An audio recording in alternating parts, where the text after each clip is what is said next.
Assalamualaikum warahmatullahi wabarakatuh. Kami dari kelompok 3 di sini kita akan memaparkan materi mengenai kunci keberhasilan penerapan Good Corporate Governance atau CGC yang mencakup Financial Literacy, indikator CGC, transformasi mindset, nilai pemegang saham, serta peran organ perusahaan. Pembahasan pertama yaitu mengenai Financial Literacy dan juga indikator Good Corporate Governance. Nah, jadi Financial Literacy ini merupakan kondisi ketika perusahaan mengalami kesulitan dalam memenuhi kewajiban keuangannya, baik dalam jangka pendek maupun jangka panjang. Kondisi ini menjadi tanda awal sebelum perusahaan mengalami kebangkrutan apabila tidak segera ditangani. Nah, Financial Literacy ini dapat terjadi karena beberapa faktor, seperti yang pertama, masalah keuangan internal. Biasanya mencakup yang pertama itu pengelolaan biaya yang tidak efektif, lalu perencanaan keuangan yang kurang baik, lalu tingginya jumlah utang dibandingkan kemampuan perusahaan dalam menghasilkan keuntungan. Lalu faktor yang kedua adalah faktor eksternal perusahaan. Di antara lainnya mencakup perubahan kondisi ekonomi, lalu persaingan bisnis yang semakin ketat, lalu perubahan kebijakan pemerintah, serta penurunan daya beli masyarakat. Nah, perusahaan yang mengalami financial distress biasanya menunjukkan beberapa tanda, yaitu yang pertama, penurunan laba secara terus-menerus, lalu kesulitan membayar utang, lalu penurunan harga saham, lalu berkurangnya kepercayaan investor, dan yang terakhir gangguan dalam kegiatan operasional perusahaan. Nah, penerapan Good Corporate Governance ini menjadi salah satu cara untuk mencegah financial distress karena CGC membantu perusahaan memiliki sistem pengawasan, pengendalian, dan juga pengambilan keputusan yang lebih baik. Selanjutnya, mengenai indikator Good Corporate Governance. Jadi, Good Corporate Governance itu adalah sistem yang mengatur bagaimana perusahaan dikelola dan juga diawasi agar berjalan secara profesional, transparan, dan juga bertanggung jawab. Nah, beberapa indikator utama CGC ini terdiri dari yang pertama itu ada transparansi. Perusahaan harus memberikan informasi yang jelas, akurat, dan juga terbuka kepada pemegang saham maupun pihak yang berkepentingan. Transparansi meningkatkan kepercayaan investor dan juga mengurangi risiko adanya penyalahgunaan informasi. Lalu indikatornya yang kedua adalah akuntabilitas. Setiap pihak dalam perusahaan memiliki tanggung jawab yang jelas sesuai dengan tugas dan juga wewenangnya. Dengan adanya akuntabilitas, perusahaan dapat berjalan lebih terarah. Lalu indikator yang ketiga adalah responsibilitas. Perusahaan harus menjalankan kegiatan bisnis sesuai aturan hukum dan juga memperhatikan tanggung jawab sosial kepada masyarakat serta juga lingkungan. Lalu indikator yang keempat adalah independensi. Perusahaan harus mengambil keputusan secara objektif tanpa adanya tekanan dari pihak tertentu. Lalu indikator yang terakhir atau yang kelima yaitu kewajaran. Perusahaan harus memberikan perlakuan yang adil kepada seluruh pemegang saham dan pihak yang terkait. Pembahasan yang selanjutnya akan disampaikan oleh teman saya. Pembahasan selanjutnya akan disampaikan oleh saya. Pengelolaan GCG berdasarkan suara hati, tarif atau tarif dan transformasi mindset. Pengelolaan GCG berdasarkan tarif. Penerapan GCG tidak cukup hanya dengan mengikuti aturan atau prosedur perusahaan. Tata kelolaan yang baik juga membutuhkan nilai moral dan kesadaran dari setiap individu dalam organisasi. Konsep tarif menggambarkan prinsip pengelolaan perusahaan berdasarkan nilai etika, yaitu yang pertama tanggung jawab, yang kedua amanah, dan yang ketiga rasa peduli, yang keempat integritas, yang kelima fairness. Yang pertama tanggung jawab, yaitu setiap karyawan dan pihak manajemen harus memahami kewajibannya serta menyelesaikan tugas dengan penuh tanggung jawab. Contohnya, direksi harus memastikan keputusan bisnis yang diambil tidak hanya menguntungkan perusahaan dalam jangka pendek, tetapi juga memberikan manfaat jangka panjang.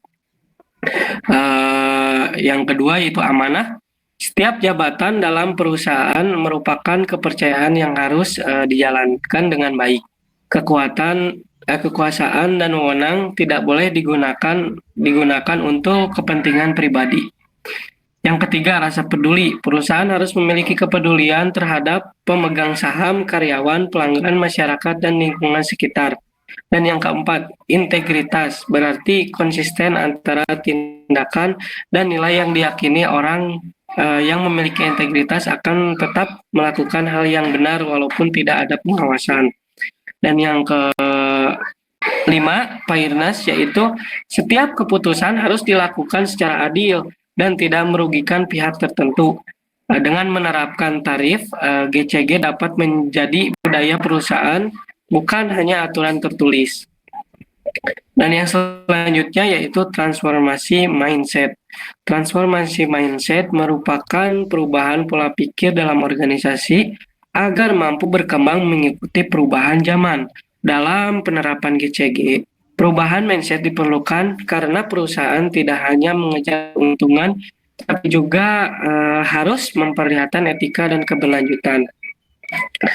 Beberapa pola pikir yang diperlukan. Yang pertama yaitu ada orientasi keuntungan menjadi orientasi keberlanjutan. Dan yang kedua, dari bekerja berdasarkan perintah menjadi bekerja berdasarkan kesadaran. Dan yang ketiga, dari budaya tertutup menjadi budaya transparan. Dan yang keempat, dari mempertahankan cara lama menjadi terus berinovasi. Yang kesatu, dari orientasi keuntungan menjadi orientasi keberlanjutan, yaitu perusahaan tidak hanya fokus laba, tetapi juga menjaga hubungan baik dengan pelanggan, karyawan, dan lingkungan.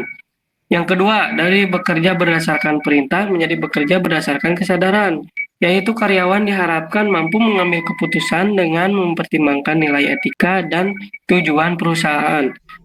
Dan yang ketiga, dari budaya tertutup menjadi budaya transparan, yaitu perusahaan perlu membangun komunikasi terbuka agar masalah dapat diselesaikan lebih cepat. Dan yang terakhir, dari mempertahankan cara lama menjadi terus berinovasi, perusahaan harus mampu beradaptasi terhadap perubahan teknologi dan kebutuhan pasar. Pembahasan yang selanjutnya akan dibahas oleh teman saya, Martin. Mungkin cukup sekian.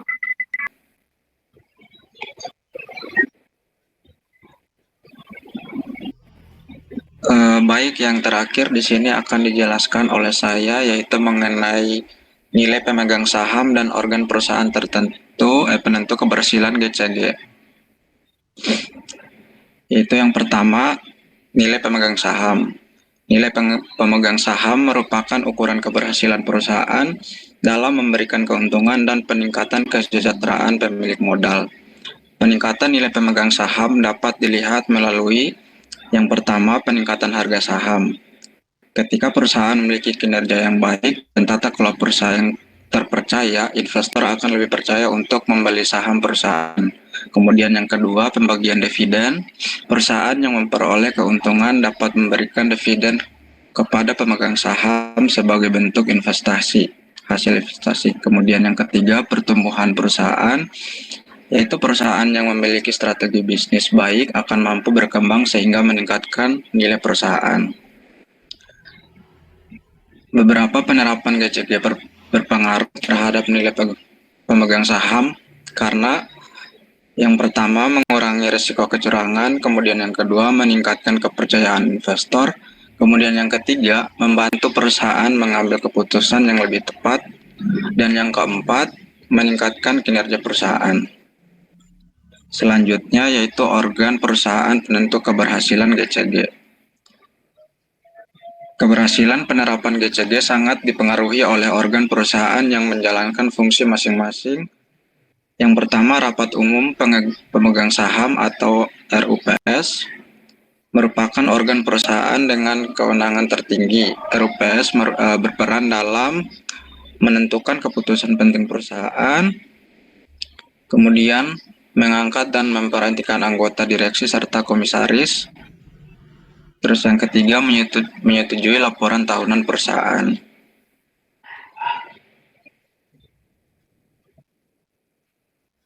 Nah, yang kedua yaitu Dewan komisaris memiliki fungsi pengawasan terhadap kinerja direksi, yang dimana tugasnya yaitu mengawasi strategis perusahaan, kemudian memberikan arahan kepada direksi, dan yang terakhir memastikan perusahaan berjalan sesuai prinsip GCG. Dan yang ketiga, direksi bertanggung jawab dalam menjalankan kegiatan operasional perusahaan, yang dimana direksi memiliki peran yaitu menyusun strategi bisnis, kemudian mengelola sumber daya perusahaan, dan mengambil keputusan manajemen, kemudian yang terakhir memastikan perusahaan mencapai tujuan. Ketika organ tersebut harus bekerja sama dengan baik agar tercipta tata kelola perusahaan yang efektif dan meningkatkan nilai perusahaan. Di sini terdapat beberapa kesimpulan atau kesepakatan bersama dari materi financial distress, indikator GCG, tarif, transformasi mindset, nilai pemegang saham, dan organ perusahaan. Yang pertama yaitu penerapan Good Corporate Governance atau GCG yang baik dapat membantu perusahaan mencegah terjadi financial distress karena adanya sistem pengawasan, pengendalian, dan pengambilan keputusan yang lebih efektif. Kemudian yang kedua, keberhasilan perusahaan tidak hanya diukur dari keuntungan finansial, tetapi juga dari kualitas tata kelola, etika, transparansi, dan tanggung jawab perusahaan terhadap seluruh pemangku kepentingan. Berikutnya akan dijelaskan oleh teman saya. Lalu kesepakatan bersama yang kita ambil selanjutnya adalah prinsip segisi seperti transparansi, akuntabilitas, tanggung jawab, independen, dan juga kewajaran harus ditetapkan sebagai budaya perusahaan, bukan hanya sebagai aturan formal. Lalu yang selanjutnya adalah pengelolaan perusahaan berdasarkan nilai tarif, tanggung jawab, amanah, rasa peduli, integritas, dan fairness dapat membangun kepercayaan serta menciptakan lingkungan kerja yang profesional. Yang kelima yaitu transformasi mindset diperlukan agar perusahaan mampu beradaptasi terhadap perubahan, meningkatkan inovasi, serta mengutamakan keberlanjutan bisnis dalam jangka panjang. Dan yang keenam, kerjasama antara RUPS, Dewan Komisaris, dan direksi menjadi faktor penting dalam keberhasilan penerapan GCG, serta meningkatkan nilai pemegang saham dan kinerja perusahaan. Mungkin cukup sekian kesepakatan bersama dari kelompok kami, dan mungkin cukup sekian penjelasan dari kelompok kami. Mohon maaf bila ada kesalahan. Wassalamualaikum warahmatullahi wabarakatuh. Waalaikumsalam